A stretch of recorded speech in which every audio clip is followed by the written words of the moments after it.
पांडवाचे शोभग्रे कंठी ध्रुपता, पांडवाचे शोभग्रे कंठी ध्रुपता, तिये नर पाळला पिपोळाचा, तिये नर पाळला पिपोळाचा. लोकजीवन आणि निसर्ग यांचं एक अभेद्य असं नातं आहे. गोमंतकीय लोकसंस्कृतीचा जेव्हा आपण विचार करतो तेव्हा वृक्ष लागवडीची ही परंपरा किती प्राचीन आहे याचा दाखला आपल्याला सातत्याने मिळत जातो. लोकगीतामध्ये तर ह्या एकंदरीत वृक्ष लागवडी संदर्भात अनेक गीतं आपल्याला आढळतात. आडा रे कुदळी काढा एक तेपा, तेतुराव या रूपात्या पिपोळाचा रे, तेतुराव या रूपात्या पिपोळाच्या. आडा रे कोरी मारा एक चरी, तेती जरी पाच पाताळीच्यो, तेती जरी पाच पाताळीच्यो. पाताळीच्यो झरी सवाशिणी नारी, शिपण शिपशी पिपोळाचे ओ देवानो, शिपण शिपती पिपोळाचे गारे. कारापूरच्या गवण्यां आळल्या बोलून, कारापूरच्या गवण्यां आळल्या बोलून, पेड बांधल्या पिपोळाचे ओ देवानो, पेड बांधल्या पिपोळाचे गादेव. काही झाडं जी आहेत ते महत्त्वाची झाडं या गीतामध्ये गुंफून ती पुढे पुढे नेली जातात. मग तीच झाडं का?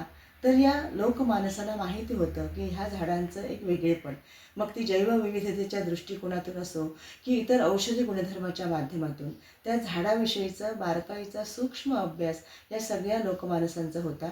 आणि म्हणूनच इथं या गीतामधून आपल्याला दिसतं की एक पिंपळाचं रोप आणलं जातं, मंदिर परिसरामध्ये ते लावलं जातं, ते पेड बांधलं जातं आणि ते पेड बांधण्यासाठी भटा ब्राह्मणांना बोलावलं जातं आणि ते उजळवून टाकलं जातं. हे कशासाठी आहे तर कुठंतरी एक आपुलकीची भावना त्याला जोडलेली आहे.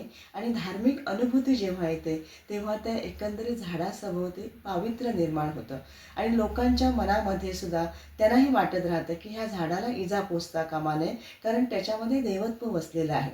तर हे सगळं आपण जर अनुभवलं तर लक्षात येतं की जैवविविधतेचं मोठा आगार असलेलं असं हा पिंपळ वृक्ष आहे.